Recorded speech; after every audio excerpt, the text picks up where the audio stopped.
Hello everyone. तो हम आज बात करने वाले हैं खेसारी लाल यादव जी का एक बहुत ही बेहतरीन वीडियो सॉन्ग के बारे में, जिसका फुल टीजर रिलीज हो चुका है और फुल वीडियो सॉन्ग का रिलीज डेट भी आ चुका है। और इसका टीजर गर्दा मचा कर रख दिया है। और इसे लिखे हैं आशुतोष तिवारी जी और इसमें म्यूजिक दिए हैं शुभम राजेश बिहारी जी, जो कि आपको स्क्रीन के ऊपर दिखाई दे रहा है। जिस सॉन्ग का टाइटल रखा गया है खेले सुपर जॉइंट्स लखनऊआ, जिसका टाइटल है खेले सुपर जॉइंट्स लखनऊआ। और इसका फुल टीजर रिलीज हो चुका है, जो कि आपको स्क्रीन के ऊपर दिखाई भी दे रहा होगा, जो कि एक नंबर ट्रेंडिंग फॉर म्यूजिक पे और मेन सेक्शन में एक नंबर पर ट्रेंड कर रहा है। और 97,000 इस पे लाइक मिला है, 14,000 कमेंट है और 9 लाख के करीब इस पे व्यू हो चुका है।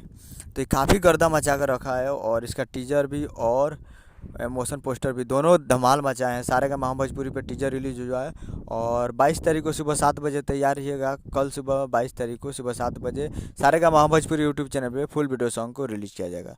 तो उम्मीद कर रहा हूँ कि वीडियो अच्छा लगा तो चैनल को सब्सक्राइब बेल आइकन प्रेस करते कैसे खेसारी लाल यादव जी के लेटेस्ट न्यूज़ लाते रहे। मिलते हैं अगले वीडियो में, तब तक के लिए जय हिंद जय भोजपुरी।